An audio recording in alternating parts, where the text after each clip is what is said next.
Raoul Wallenberg was 32 years old, carried no weapon worth mentioning, held no military rank, and commanded no army. In 6 months, he saved more lives than most generals save in a career.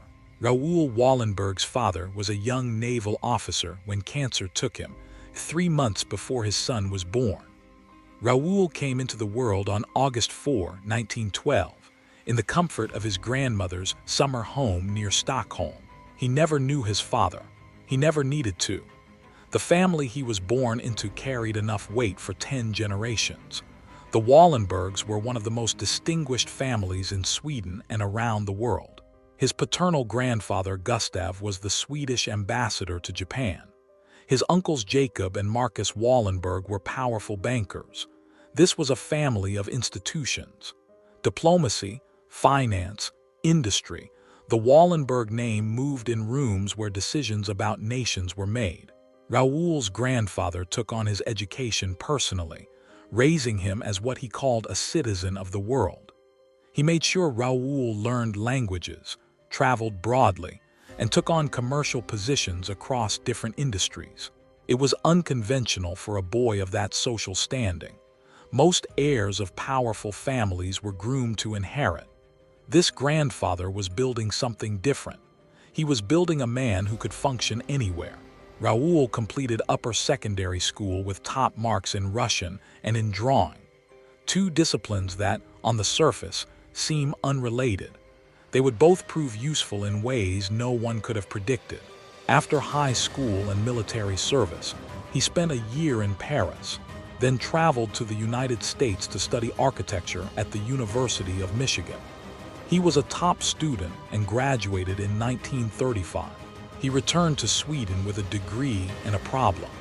The market for architects in Sweden was small. The path that had been laid out for him was not going to open the way everyone expected. His grandfather sent him to Cape Town, South Africa, where he became a trainee in a Swedish firm that sold building materials.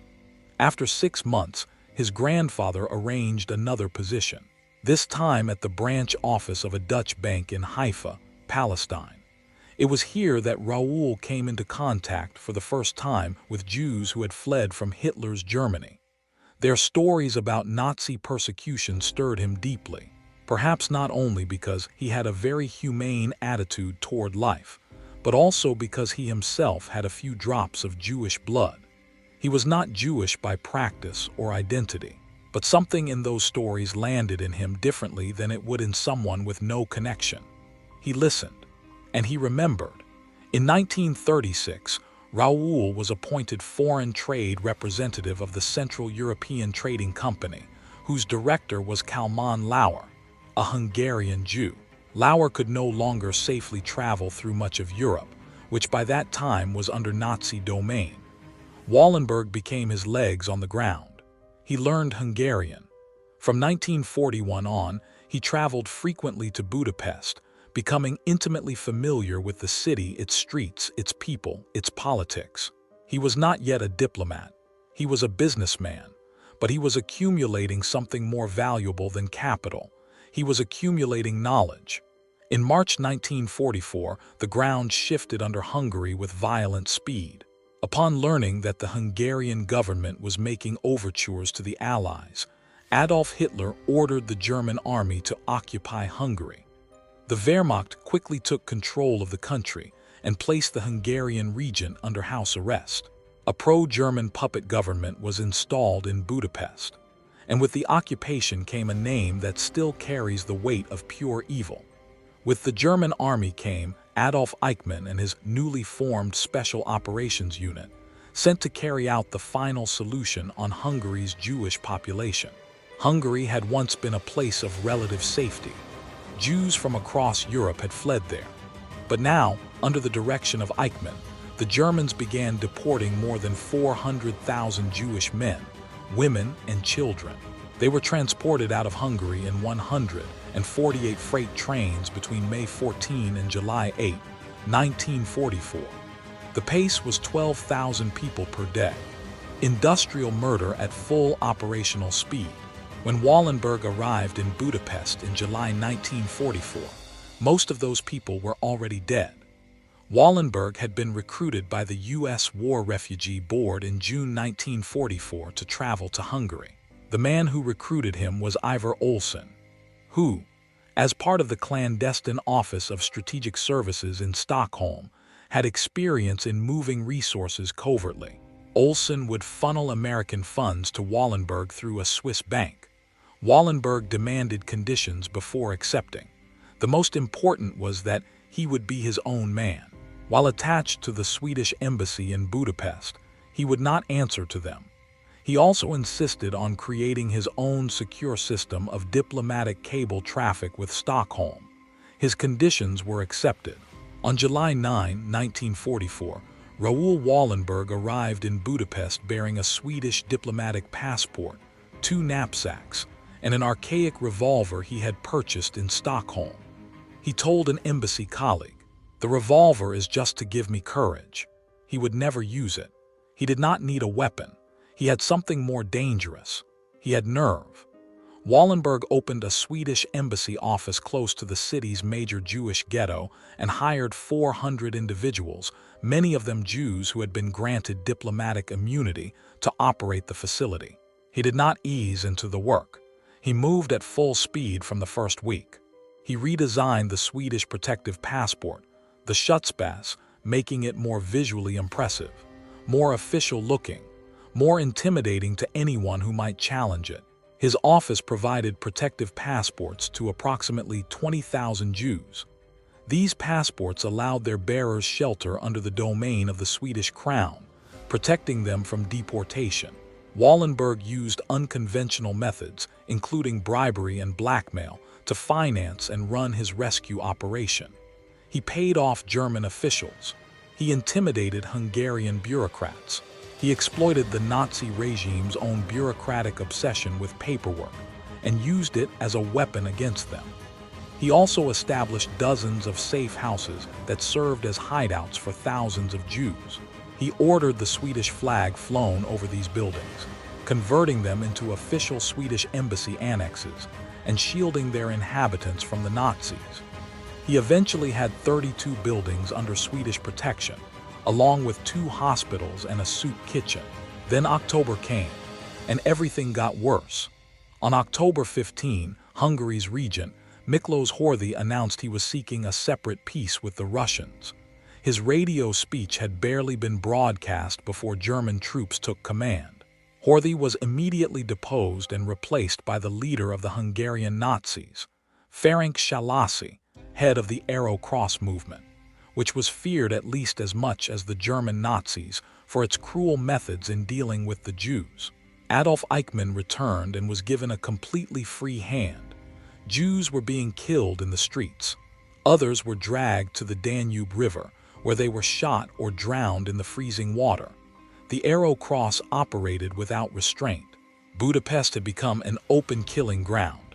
Wallenberg's protective letters were declared null and void. After protests by Wallenberg and his colleagues, they were reinstated.